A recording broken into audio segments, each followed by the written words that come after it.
आपण पाहत आहात महाराष्ट्र वृत्तदर्शन न्यूज, रोखठोक आणि निर्भीड.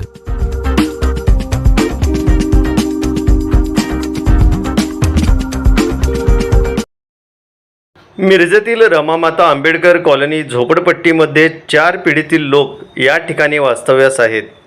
मात्र राजमाता कॉलनी झोपडपट्टी परिसरातील लोकांना त्यांची मूलभूत अधिकार आणि त्यांची जी घर आहेत ती त्यांच्या मालकी हक्काची व्हावी याकरिता बरेच वर्षापासून इथल्या सर्व रहिवाशांचा संघर्ष सुरू होता. इथल्या लोकांच्या मागणीसाठी Republican party of India Athawale पक्षाचे पदाधिकारी, भारतीय जनता पार्टी मागासवर्गीय सेलचे जिल्हाध्यक्ष नितेश कांबळे आणि इथल्या सर्व नागरिकांनी पाठपुरावा केला. महाराष्ट्र राज्य सरकारने ज्या पद्धतीने झोपडपट्टी घोषित आणि झोपडपट्टी धारकांचे मूलभूत अधिकार व त्यांची राहते घरे त्यांच्या नावावर करण्याचा जो एक अत्यंत चांगला निर्णय घेतलेला आहे, महाराष्ट्र राज्याचे महसूल मंत्री चंद्रशेखर बावनकुळे यांच्या अध्यक्षतेखाली झालेल्या बैठकीमध्ये जो निर्णय झाला त्याची अंमलबजावणी करून मिरजेतील रमामाता नगर कॉलनी झोपडपट्टीतील नागरिकांच्या नावावर इथली घरं करून द्यावी अशी मागणी इथल्या नागरिकांनी केली होती. याची दखल घेऊन या मागणीला प्राधान्य देऊन महापालिकेच्या पहिल्या महासभेमध्ये भारतीय जनता पार्टीच्या प्रभाग क्रमांक 7 मधील नगरसेविका सौ उज्ज्वला कांबळे, नगरसेविका श्रीमती बानू मुसा जमादार, नगरसेवक गणेश माळी, नगरसेवक दयानंद खोत या 4ही नगरसेवकांनी हा प्रश्न महापालिकेच्या महापौरांसमोर अत्यंत अग्रेसिव्हपणे उपस्थित केला आणि इथल्या लोकांना ही घरं कायमस्वरूपी नावावर करून देण्याचा ठराव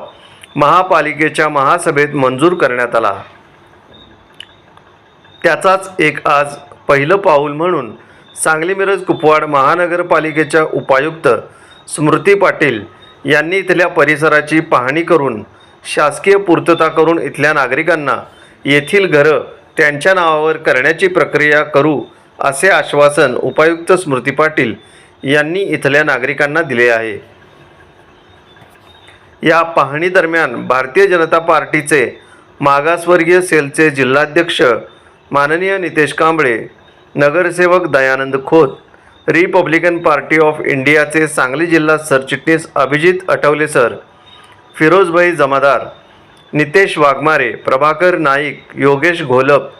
प्रफुल्ल कुप्पन्नावर, किशोर कांबळे, येशुदास ऐवळे,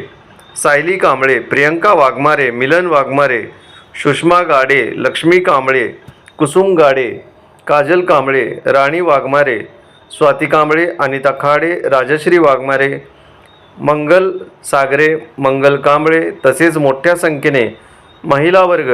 आणि कॉलनीतील समस्त नागरिक उपस्थित होते. या परिसरामध्ये मिरज सांगली कुपवाड महानगरपालिकेच्या उपायुक्त मॅडम सन्मान्य स्मृतीताई पाटील या इथं उपस्थित होत्या. बरेच वर्षाच्या कालावधीचा हा प्रश्न होता की रमामाता परिसरातील झोपडपट्टी धारकांचे मूलभूत अधिकार, त्यांचे जी घरं आहेत त्यांच्या मालकी हक्काची व्हावी याकरिता बरेच वर्षापासून या सर्व इथल्या रहिवाशांचा संघर्ष सुरू होता. त्यास प्राधान्य देऊन पहिल्या महासभेमध्ये भारतीय जनता पार्टीच्या 4ही नगरसेवकांनी हा प्रश्न महापालिकेच्या महापौरांसमोर अत्यंत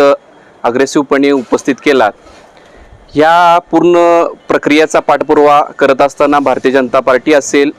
मित्रपक्ष RPI असेल, त्यांचे पदाधिकारी तसेच येथील सर्व रहिवासी हे अत्यंत प्रामाणिकपणे ह्या गोष्टीचा पाठपुरावा करत होते. त्याचाच एक आज पहिलं पाऊल म्हणून महानगरपालिका क्षेत्राच्या उपायुक्त मॅडम यांनी आज या परिसराच्या भागाची पाहणी केली व लवकरात लवकर महाराष्ट्र राज्य सरकारने ज्या पद्धतीनं झोपडपट्टी घोषित अघोषित यांचे मूलभूत अधिकार व त्यांची राहतेली घरं त्यांच्या नावावर करण्याचा जो एक अत्यंत लोकप्रिय जो निर्णय घेतलेला आहे, चंद्रशेखरजी बावनकुळे यांच्या अध्यक्षतेखाली झालेल्या बैठकीमध्ये जो निर्णय झाला त्याची अंमलबजावणी करण्याकरता आज मॅडम इथं या भागाच्या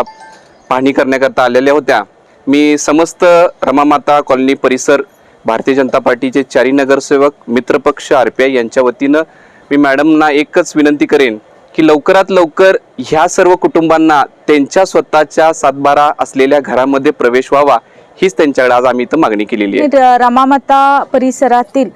हे झोपडपट्टी धारक आहेत, सगळे अनेक वर्षापासून राहतात आणि या माध्यमातून महाराष्ट्र शासनाचा GR आहे, त्या माध्यमातून माननीय महापौर साहेब असतील यांच्या मार्फत माननीय महासभेचा ठरावसुद्धा झालेला आहे की जे सर्क्युलर किंवा जे शासकीय परिपत्रकातील सूचनाप्रमाणे शासकीय किंवा महानगरपालिकेच्या जागांवर जे काही अशा जुन्या झोपडपट्ट्या आहेत त्याचं मोजणी किंवा त्याची पुढील कारवाई करणे. तर याबाबतीत माननीय आयुक्त संजिता महापात्र यांच्या मार्गदर्शनाखाली आमचं काम सुरू झालेलं आहे. याबाबतीत जे माननीय महासभेनं आम्हाला जो आदेश